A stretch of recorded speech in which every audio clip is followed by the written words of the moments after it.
तो आज मैं आपको एक अनोखी रहस्यमय कहानी सुनाऊंगी। अगर आप चैनल पर नए हैं तो अभी सब्सक्राइब कर ले, क्योंकि यह मेरा दूसरा नया चैनल है। तथा कहानी पूरा देखे, अंत में एक अनोखा रहस्य छुपा है। धन्यवाद। तो सुनिए। एक शांत गांव था जिसका नाम था शांतिपुर। ये गांव अपनी हरियाली और सरल लोगों के लिए जाना जाता था। शांतिपुर में शिव भक्ति गहरी थी और श्रावण का महीना यहाँ विशेष उल्लास के साथ मनाया जाता था। गांव के लोग मानते थे कि शिव की कृपा से ही उनके खेतों में अच्छी फसल होती है और जीवन में शांति बनी रहती है।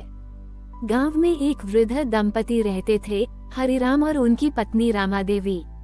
वे निस्संतान थे और अपना जीवन अत्यंत सादगी से बिताते थे। हरिराम एक छोटे से खेत में काम करते थे और रामा देवी घर का काम संभालती थीं। वे दोनों बहुत धार्मिक थे, लेकिन उनकी आर्थिक स्थिति इतनी अच्छी नहीं थी कि वे मंदिर में बड़े दान दे सके या भव्य पूजा पाठ करवा सकें। ये बात कभी कभी उनके मन को कचोटती थी। श्रावण का महीना आया। गांव के हर घर में शिव पूजा की तैयारियां चल रही थीं। लोग मंदिर में दूध, बेलपत्र, धतूरा और फल चढ़ा रहे थे। हरिराम और रामा देवी भी अपनी थोड़ी सी उपज में से कुछ बेलपत्र और एक लोटा जल लेकर मंदिर गए। उन्होंने देखा कि गांव के अमीर लोग बड़े बड़े अनुष्ठान करवा रहे हैं और पुजारी भी उन्हीं पर अधिक ध्यान दे रहे हैं। हरिराम का मन थोड़ा उदास हो गया। उन्होंने सोचा, क्या हमारी छोटी सी भक्ति पर्याप्त नहीं है? जब वे मंदिर से लौट रहे थे तो उन्होंने देखा कि गांव के बाहर एक पुराने कुएं के पास एक बूढ़ा राहगीर प्यास से बेहाल बैठा था। कुएं का पानी सूख चुका था और आसपास कोई दूसरा जल स्रोत नहीं था। राहगीर की हालत देखकर हरिराम और रामा देवी का दिल पसीज गया। बिना एक पल भी सोचे हरिराम ने अपने लोटे का आधा जल उस राहगीर को पिला दिया, जो उन्होंने शिव को अर्पित करने के लिए रखा था। रामा देवी ने अपनी पोटली में से एक सूखी रोटी निकाली और उसे दे दी। राहगीर ने कृतज्ञता से उनकी ओर देखा और पानी पीकर तथा रोट बड़ी ही खाकर थोड़ा स्वस्थ महसूस किया। आप दोनों ने मेरी जान बचाई, राहगीर ने कहा। ईश्वर आपका भला करें। हरिराम और रामा देवी वापस अपने घर आ गए। उन्हें उस राहगीर की मदद करके एक अजीब सी शांति मिली थी, जो उन्हें मंदिर में पूजा करके भी महसूस नहीं हुई थी। उन्हें लगा कि उन्होंने आज कुछ सही किया है। रात को हरिराम को एक स्वप्न आया। स्वप्न में भगवान शिव प्रकट हुए। उनका तेजस्वी रूप देखकर हरिराम चकित रह गए। शिव ने मुस्कुराते हुए कहा, हे हरिराम, तुम और रामा देवी मेरे सच्चे भक्त हो।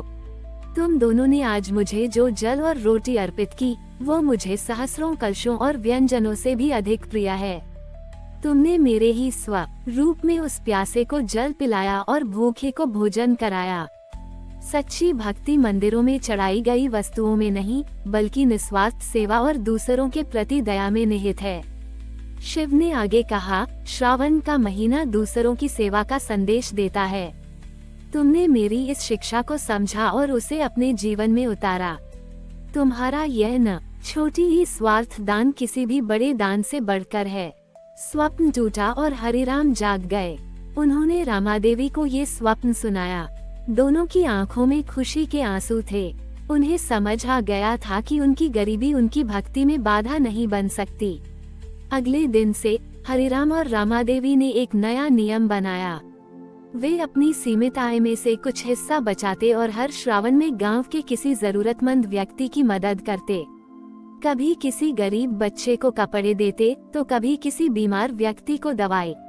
उन्होंने अपने छोटे से घर के बाहर एक मिट्टी का घड़ा भी रखना शुरू कर दिया, ताकि कोई प्यासा राहगीर बिना पानी पिए न जाए। गांव वालों ने जब उनके निस्वार्थ भाव को देखा तो वे भी उनसे प्रेरित हुए। धीरे धीरे शांतिपुर में एक नई परंपरा शुरू हो गई। श्रावण मास में सेवांजलि की। हर घर अपनी क्षमता अनुसार दूसरों की मदद करने लगा। गांव में अब केवल पूजा पाठ ही नहीं होता था, बल्कि लोग सक्रिय रूप से एक दूसरे की और जरूरतमंदों की मदद करते थे। शांतिपुर अब केवल अपनी हरियाली और शांति के लिए ही नहीं, बल्कि अपने निस्वार्थ सेवा भाव और मानवीयता के लिए भी जाना जाने लगा था। ये सब हरिराम और रामा देवी के एक छोटे से निस्वार्थ कृत्य से शुरू हुआ था, जिसने श्रावण के पावन महीने को एक नया गहरा अर्थ दिया। दया, करुणा और निस्वार्थ सेवा का अनमोल दान। शांतिपुर गांव अब निस्वार्थ सेवा और मानवीयता का प्रतीक बन गया था। हरिराम और रामादेवी, जिनकी वजह से सेवांजलि की यह परंपरा शुरू हुई थी, अब गांव के सबसे सम्मानित व्यक्ति थे। उनकी सादगी और दयालुता ने पूरे गांव को प्रेरित किया था। लेकिन समय के साथ गांव के लोगों ने महसूस किया कि सेवा भाव के साथ साथ खुशियों को बांटना और जीवन के छोटे छोटे पलों का मिलकर आनंद लेना भी उतना ही महत्वपूर्ण है। गांव में कुछ युवा थे जो बहुत मेहनती थे, पर अक्सर अपने काम में इतने व्यस्त रहते थे कि दूसरों से घुल मिल नहीं पाते थे। वे अपनी सफलताएं अकेले मनाते थे और कठिनाइयों को भी अकेले ही झेलते थे। इससे गांव की वह पुरानी सहज खुशनुमा महफिल कहीं कम होती दिख रही थी। अगले श्रावण में जब मंदिर में शिव पूजा के बाद गांव वाले एकत्र हुए, तो हरिराम ने धीरे से अपनी बात रखी। उनकी आवाज में हमेशा की तरह विनम्रता थी, पर उनकी बात में गहराई थी। मेरे प्यारे गांव वालों, उन्होंने कहा, हम सबन ये निस्वार्थ सेवा का महत्व सीखा है, जो बहुत अच्छा है। लेकिन क्या हमने एक दूसरे के साथ खुशियों को बांटने का महत्व समझा है? क्या हम एक दूसरे की छोटी छोटी सफलताओं पर भी उसी उत्साह से खुश होते हैं जैसे अपनी पर? उद्धरण चिन्ह। उनकी बात सुनकर कुछ युवाओं को अपनी व्यस्त जीवन शैली का एहसास हुआ। हरिराम ने आगे कहा, शिव आनंदमय है और उनकी भक्ति केवल तपस्या में नहीं, बल्कि जीवन के हर पल का आनंद लेने और उसे दूसरों के साथ साझा करने में भी है। उन्होंने सुझाव दिया, इस बार श्रावण में हर सोमवार को शिव पूजा के बाद हम एक अनूठी परंपरा शुरू करेंगे। गांव का हर परिवार अपनी एक छोटी सी खुशी या सफलता साझा करेगा। ये कुछ भी हो सकता है, खेत में एक अच्छी फसल, बच्चे का स्कूल में अच्छा प्रदर्शन, या बस घर में बना एक स्वादिष्ट पकवान। हम सब मिलकर उन खुशियाँ का जश्न मनाएंगे। यह विचार बिल्कुल नया था। लोगों को लगा कि यह व्यक्तिगत बातें हैं, पर हरिराम और रामादेवी के सम्मान में उन्होंने इसे आजमाने का फैसला किया। श्रावण के पहले सोमवार को शिव पूजा के बाद गांव के चौक पर लोग इकट्ठा हुए। पहले तो कुछ हिचकिचाहट हुई, फिर एक किसान ने बताया कि इस बार उसके खेत में हल्दी की अच्छी पैदावार हुई है। लोगों ने ताली बजाई और उसे बधाई दी। एक महिला ने बताया कि उसकी बेटी ने स्कूल में एक कविता प्रतियोगिता जीती है। सबने मिलकर बच्ची को प्रोत्साहित किया। एक और परिवार ने अपने घर में बने लड्डू बांटे और सबने मिलकर उसका स्वाद लिया। धीरे धीरे हर सोमवार को यह खुशियों की चौपाल गांव की सबसे प्रतीक्षित घटना बन गई। लोग अपनी छोटी छोटी सफलताओं और खुशियों को उत्साह से साझा करने लगे। किसी ने बताया कि उसने एक नया कौशल सीखा है, तो किसी ने अपनी बनाई कलाकृति दिखाई।